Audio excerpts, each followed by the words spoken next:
ಕೊತ್ತಲವಾಡಿ ಸಿನಿಮಾಗೆ ಸಂಬಂಧಪಟ್ಟಂತೆಯೇ ಕೆಲವು ರೀಲ್ಸ್ ಎಲ್ಲ ನೋಡಿದೆ. ಎಲ್ಲದಕ್ಕೂ ಯಶ್ ಅವ್ರನ್ನ ಎಳೆಯೋದು, ಅವ್ರು ನೋಡಿಲ್ವಾ, ಅವ್ರು ಬರ್ತಿಲ್ವಾ, ಪ್ಲಸ್ ಎಲ್ಲಿ ಹೋದ್ರು ಕೂತರು ನಿಂತರು ಅದು ಕೆಲವು ಸತಿ ಆ ನೆರಳು ಬರ್ತಾನೆ ಇರತ್ತಲ್ಲ. ಆಸ್ ಅ ಟೀಮ್ ಅದನ್ನು ಹೇಗೆ ಹ್ಯಾಂಡಲ್ ಮಾಡಿದ್ದೀರಾ? ಅಲ್ಲ, ನಾನು ಹ್ಯಾಂಡಲ್ ಮಾಡೋದು I was concerned. I was really concerned. ಅಂದರೆ ಏನು ಅಂದರೆ ನೆಗೆಟಿವ್ ಥರ ಬರ್ಬೋದಾ ಅಂತ ನಾನು ಡೈರೆಕ್ಟರ್ಗೆ ಹೇಳಿದೆ.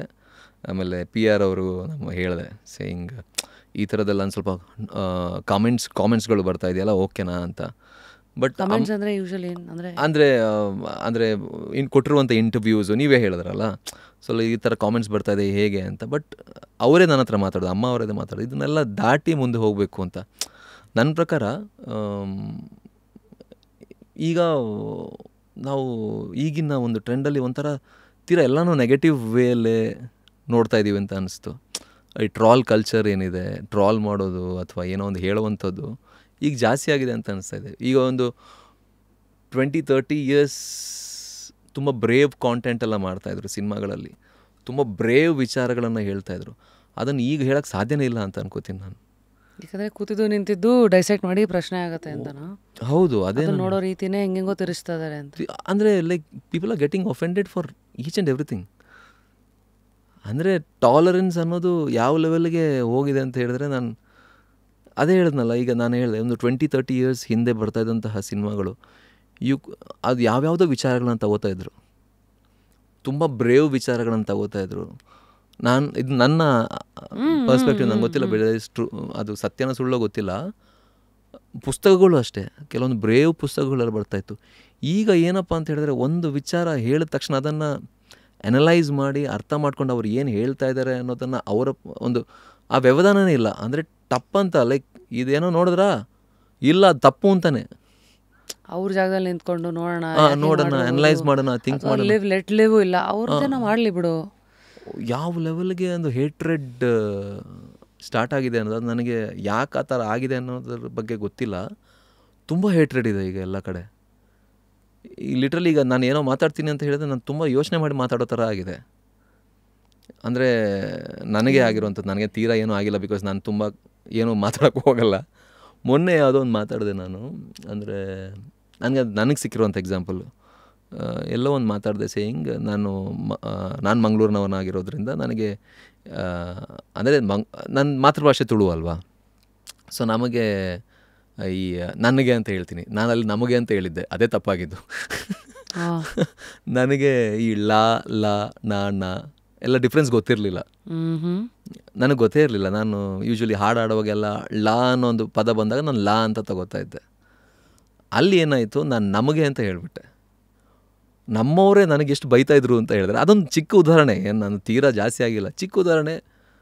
ನಿನಗೆ ನಾಲ್ಗೆ ಹೊರಳಲ್ಲ ಅಂತ ಹೇಳ್ಬಿಟ್ಟು ನಮಗೆಲ್ಲ ಹೊರಳುತ್ತೆ.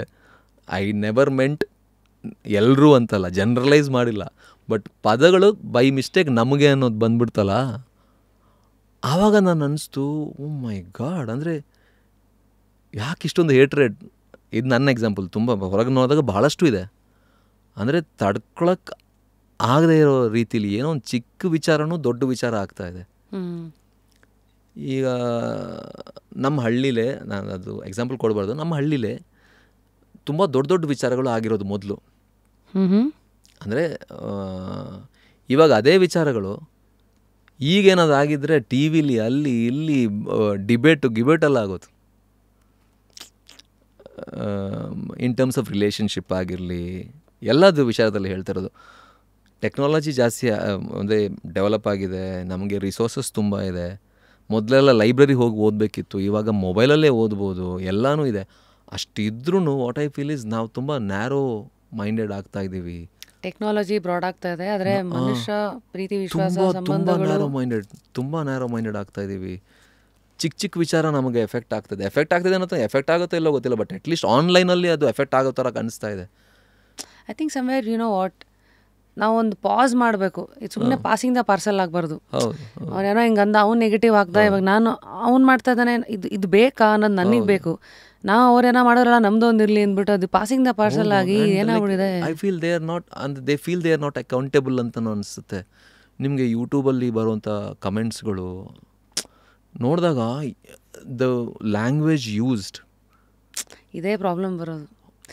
You should be accountable for your own self. ನಮ್ಮ ಮನಸ್ಸಾಕ್ಷಿಗೆ ಚುಚ್ಚಬೇಕು. ನಾನೀಗ ಮಾಡ್ತಾ ಇದ್ದೀನಲ್ಲ. ಅಲ್ಲ, ರಿಸೀವಿಂಗ್ ಎಂಡಲ್ಲಿ ಅವ್ರು ಯೋಚನೆ ಮಾಡಲ್ಲ ಅಂತ ಅನಿಸ್ತು ನನಗೆ.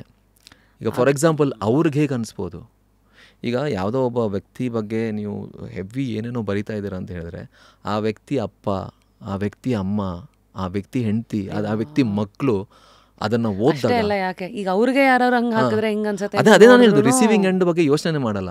ಈಗ ನಾವು ಒಬ್ರಿಗೆ ಬೈತಾ ಇದೀವಿ ಅಂತ ಹೇಳಿದ್ರೆ, ಅದೇ ಬೈಗಳನ್ನ ನಮಗೆ ಯಾರಾದರೂ ಒಂದು 10 ಜನ ಬೈದ್ರೆ ಹೆಂಗೆ ಅನ್ಸ್ತು ನಮ್ಗೆ ಅವಾಗಲೇ ಬಿಸಿ ಮುಟ್ಟೋದು. ಆ ಕಂಪ್ಯಾಷನ್. ಮತ್ತೆ ಎರಡನೇದು, ಇದು ಮಾಡೋದ್ರಿಂದ ಏನ್ ಸಿಕ್ತು? 2 ನಿಮಿಷ ಗಲೀಜಾಯ್ತು. ಇಲ್ಲ, ಅವ್ರಿಗೆ ಖುಷಿ ಸಿಗುತ್ತೆ. ಅಂದ್ರೆ ನೀನು ಒಬ್ಬನಿಗೆ ಬೈದು ಅವನಿಗೆ ಹರ್ಟ್ ಆದಾಗ ನಿನಗೆ ಖುಷಿ ಆಗುತ್ತೆ ಅಂತ ಹೇಳಿದ್ರೆ ಎಷ್ಟು ಎಷ್ಟು ವಿಲಕ್ಷಣ ಅದು. ಅಂದರೆ ಅದು ತಪ್ಪಲ್ವಾ ಅಂತ ಅನ್ಸಕ್ಕೆ ಶುರು ಆಯಿತು. ಅಂದರೆ ಇನ್ನೊಬ್ಬನಿಗೆ ಬರೆದು ಅವನಿಗೆ ಹರ್ಟ್ ಮಾಡಿ ನೀನು ಒಂಥರ ಖುಷಿ ಪಡ್ತಾ ಇದೆಯಾ ಅಂತ ಹೇಳಿದ್ರೆ ಇಟ್ ಈಸ್ ಲೈಕ್ ಎಷ್ಟು ಕೆಟ್ಟ ಮನಸ್ಥಿತಿ ಅಂತ ಅನಿಸ್ತು. ಸೊ ನನಗನ್ಸೋದು ಅವ್ರಿಗದು ರಿಸೀವಿಂಗ್ ಎಂಡ್ ಅವ್ರಿಗೆ ಗೊತ್ತೇ ಇರಲ್ಲ. ಈಗ ಟ್ರಾಲ್ ಮಾಡ್ತಾರೆ, roast is fine, okay. Troll ಮಾಡ್ತಾರಲ್ಲ ಪದೇ. ಈಗ ಮಂಗಳೂರಲ್ಲಿ ಯಾರೋ ಒಬ್ಬ, ನನ್ನ ಅದು ಹೆಸರು ಹೇಳ್ಬೇಡ, ಏನೋ ಒಂದು ಹೇಳ್ದ ಅವನು, ಒಬ್ಬ ಟ್ಯಾಲೆಂಟೇ ಏನೋ ಒಂದು ವಿಚಾರ ಹೇಳ್ದ. ಅದನ್ನು ನಾನು ಇವತ್ತು ಬೆಳಗ್ಗೆ ನೋಡಿದೆ, ಯಾವ ಲೆವೆಲಿಗೆ ಅವನು ಟ್ರಾಲ್ ಮಾಡ್ತಾ ಇದ್ದಾರೆ ಅಂತ ಹೇಳಿದ್ರೆ ನನಗೆ ಅವನ ಮೇಲೆ ಭಾಳ ಬೇಜಾರಾಯಿತು. ಹೇಗಿರ್ಬೋದು ಅವ್ರು, ಹೇಗೆ ತಗೋತಾರೆ. ನನಗೊಂದು ಚಿಕ್ಕೊಂದು ಕಾಮೆಂಟ್ ಬಂದರೆ ನನಗೊಂಥರ ಅನಿಸುತ್ತೆ, ಈ ಮಾಸ್ ಟ್ರಾಲ್ ಆಗ್ತಾರಲ್ಲ, ಮಾಸ್ ಟ್ರಾಲ್ ಅವ್ರಿಗೆ ಎಷ್ಟು ಹರ್ಟ್ ಆಗ್ಬೋದು. ಎಷ್ಟೋ ಜನ ಧೈರ್ಯ ಇಲ್ಲ ಅಂದರೆ ಯಾವ ಥರ ಸ್ಟೆಪ್ಸ್ ಬೇಕಾದ್ರೂ ತೊಗೊಂಡ್ಬಿಡ್ತಾರೆ. I think it's a conscious call the whole ಸಮಾಜ should ask, you know, the way the language is used. ಎಲ್ಲದಕ್ಕೂ ನನ್ಗನ್ಸೋದು, ನನ್ನ ಪ್ರಕಾರ ನಮ್ಮ ಟೈಮನ್ನು ನಾವು ಗೌರವಿಸಿದ್ರೆ, ನಮ್ಮೆಲ್ರಿಗೂ ಇರೋ ಟೈಮ್ ಇಸ್ ಆರ್ ಮನಿ, ಅದನ್ನ ಕರೆಕ್ಟಾಗಿರೋ ಕಡೆ ಉಪಯೋಗಿಸ್ಕೊಂಡು ನಮ್ಮ ಲೈಫಿಗೆ ಬೇಕಾದಂಗೆ ನಾವೇನೋ ಒಳ್ಳೇದು ಮಾಡ್ಕೊಂಡು ಹೋಗೋದನ್ನ ಬಿಟ್ಟು ಸಿಕ್ಕದ ಕಡೆ ಎಲ್ಲ ಅದೇನೋ ಅಂತಾರಲ್ಲ, ಈ ಎಲ್ಲ ಕಡೆ ಇದನ್ನ ಟೈಮ್ನೆಲ್ಲ ಅಲ್ಲೆಲ್ಲೋ ಬಂದು ಡಿಸ್ಟ್ರಾಕ್ಷನ್ ಅಲ್ಲಿ ಏನೋ ಒಂದು ಹಾಕು, ಮತ್ತು ಅಲ್ಲಿ ಅದಕ್ಕೆ ಇನ್ನೊಂದು 4 ಜನ ಕಮೆಂಟ್ ಹಾಕ್ತಾರೆ. ನಾವು ಏನಕ್ಕೆ ಶುರು ಮಾಡೋದೇನೆ ಮರ್ತೋಗಿರೋ. ಆಮೇಲೆ ಇನ್ನೊಂದು ನಾನು ನೋಟಿಸ್ ಮಾಡಿರುವಂಥದ್ದು, ಈ ಮೊದಲೆಲ್ಲ ತುಂಬ ಪಾಂಡಿತ್ಯ ಇದ್ದು, ತುಂಬ ರಿಸರ್ಚ್ ಮಾಡಿ, ತುಂಬ ಕಲಿತು, ಅದು ಇದೆಲ್ಲ ಮಾಡಿ ಏನೋ ಲೆಜೆಂಡಲ್ಲಿ ಆಗಿದ್ದಾರೆ. ಇನ್ಮೇಲೆ ಆಗ್ತಾರೆ ಇಲ್ವೋ ಅನ್ನೋದು ನನಗೆ ಭಯ. ಅಂದರೆ ಏನಾಗ್ತಾಯಿದೆ ಅಂತ ಹೇಳಿದ್ರೆ, ವಿ ಆರ್ ಸೆಲೆಬ್ರೇಟಿಂಗ್, ಅಂದರೆ ಓಕೆ ಫೈನ್, ಯಾವುದು ವೈರಲ್ ಆಗ್ತಾಯಿದೆ. ಫಾರ್ ಎಕ್ಸಾಂಪಲ್ ನಿಮಗೆ ಚಿಕ್ಕದು ಏನೇನೋ ವಿಚಾರಗಳು ವೈರಲ್ ಆಗ್ತಾಯಿದೆ, ಬಟ್ ಎಷ್ಟೋ ಟ್ಯಾಲೆಂಟ್ಸ್ಗಳು, ಅದ್ಭುತವಾದ ಪ್ರತಿಭೆಗಳೆಲ್ಲ ಇದ್ದಾರೆ, ತುಂಬ ಕಷ್ಟಪಟ್ಟು ಏನೇನೋ ಮಾಡ್ತಾರೆ. ಅದನ್ನು ಅದು ವೈರಲ್ ಅದು ನಮ್ಮ ಕೈಲಿಲ್ಲ ವೈರಲ್ ಆಗುವಂಥದ್ದು ಅಥವಾ ಏನಾದರೂ ಇರೋದು. ಬಟ್ ನಾನು ಹೇಳ್ತಿರೋದು, ದ ಕಮ್ಯುನಿಟಿ ಯಾವುದನ್ನು ಸೆಲೆಬ್ರೇಟ್ ಮಾಡ್ತಾಯಿದೆ, ಯಾವುದನ್ನು ಸೆಲೆಬ್ರೇಟ್ ಮಾಡ್ತಿಲ್ಲ ಅನ್ನೋದು. ಯಾವುದಕ್ಕೆ ನೀವು ಗಮನ ಹಾಕಿ ಕೊಡ್ತಾ ಇದ್ದೀರಾ, ಯಾವುದನ್ನು ಅಟೆನ್ಷನ್ ಕೊಟ್ಟು ಅದನ್ನೇ ಬೆಳೆಸ್ತಾ ಇದ್ದೀರಾ, ಅವ್ರಿಗೆ ಎಷ್ಟು ಡಿಸ್ಕರೇಜ್ ಆಗ್ಬೋದು. ಟ್ರೆಡಿಷ್ನಲ್ ಅಂತ ಅಲ್ಲ, ಶಾಸ್ತ್ರೀಯವಾಗಿ ಕಷ್ಟಪಟ್ಟು ಎಷ್ಟೋ ವರ್ಷ ಹಾಕಿ ರಿಸರ್ಚ್ ಮಾಡಿ, ಅದು ಇದು ಮಾಡಿ, ಟೈಮ್ ಕೊಟ್ಟು ಕಲಿತು ಎಲ್ಲ ಕೆಲವರು ನಾನು ನೋಡಿದ್ದೀನಿ, ತುಂಬ ಜನ ನೋಡಿದ್ದೀನಿ, ಅದ್ಭುತವಾದ ಟ್ಯಾಲೆಂಟ್ಸ್ ನೋಡಿದ್ದೀನಿ, ಅವ್ರಿಗೆ ಅಪ್ರಿಷಿಯೇಷನ್ನೇ ಇಲ್ಲ. ಅವರು ಏನೋ ಮಾಡಿ ಇನ್ನೇನೋ ಹುಚ್ಚಂಗೆ ವಿಡಿಯೋ ಆಗಿರುತ್ತೆ, ಅದು ಎಲ್ಲ ವೈರಲ್ ಆಗಿ. I think virality has to be understood in a different way. Virality doesn't mean people like you. Virality doesn't mean people follow your work, appreciate your work. At the same time, ನಾನು ಹೇಳೋದು, but ಅವ್ರಿಗೆ ಪಾಪ ಕಷ್ಟಪಡೋರಿಗೆ ಅವ್ರ ವಿಚಾರಗಳು reach ಆಗಬೇಕು ಅನ್ನೋ ಟೈಮಲ್ಲಿ ಅವ್ರದ್ದು ರೀಚೇ ಆಗ್ತಿರಲ್ಲ. ಸೊ ಅದು ಮೇ ಬಿ ಇದು ಏನಂದರೆ ಅನ್ನ ಸಾರು ವರ್ಸಸ್ ಜಂಕ್ ಫುಡ್ ಅಷ್ಟೇ. ಇದು ಒನ್ ಡೇ ಯಾವುದಕ್ಕೆ ಲಾಂಗರ್ ರನ್ ಇದೆ ಅಂದರೆ ಇದಕ್ಕೆ, ಬಟ್ ಯಾವುದಕ್ಕೆ ಯಾವಾಗಲೂ ಚಾಲ್ತಿನಲ್ಲಿರುತ್ತೆ ಅಂದರೆ ಹೌದು. ಸೊ ಹಾಗಾಗಿ ನನಗೆ ಅದೊಂಥರ ಈ ಲೆಜೆಂಡರೀಸ್ಗಳು ಇದ್ರಲ್ಲ, ಇನ್ಮೇಲೆ ಇರ್ತಾರ ಅನ್ನೋದು ನನಗೆ ಭಯ ಥರ ಕ್ರಿಯೇಟ್ ಆಗಿದೆ. ಅದೊಂಥರ ಕಾಲ has its own way of correcting ಅನ್ಸುತ್ತೆ. ಸೊ ನೋಡೋಣ. ಈಗ ನೋಡಿ, ಸ್ವಲ್ಪ ವರ್ಷಗಳ ಮುಂಚೆ ಎಲ್ಲರೂ ಬರೀ ಕಾಮಿಡಿ ತರಲೆ ತಮಾಷೆ ಥರ ಆ ಥರ ಕಾಂಟೆಂಟೇನೆ ನೋಡೋರು. ಸ್ಲೋಲಿ ಪಾಡ್ಕಾಸ್ಟ್ಗಳೆಲ್ಲ ಬಂದು everybody wants to learn, everybody want some value. ಹೌದು. ಸೊ ಹಾಗೆ ಆಗಬೇಕು ಅಂತ ನನ್ನ ಲೈಕ್ ಮೇ ಬಿ ಇವತ್ತು ಇಷ್ಟೊಂದು ಜನ ಪಾಡ್ಕಾಸ್ಟ್ಗಳು ನೋಡ್ತಾ ಇದ್ದಾರೆ ಅಂದರೆ ಎಲ್ಲೋ ಒಂದು ಕಡೆ ಅವ್ರಿಗೆ ಆ ಥರ ವಿಚಾರಗಳ ಬಗ್ಗೆ ಅಷ್ಟು ಅರಿವು ಕಮ್ಮಿ ಇದೆನೋ, ಅಥವಾ ತಿಳ್ಕೊಬೇಕು ಅನ್ನೋ ಕುತೂಹಲ ಎಲ್ಲ ಥರದ್ದು. So I think time will keep correcting ಅನ್ಸುತ್ತೆ. ಹೊಸದೇನೋ ಬರುತ್ತೆ, ನೋಡೋಣ.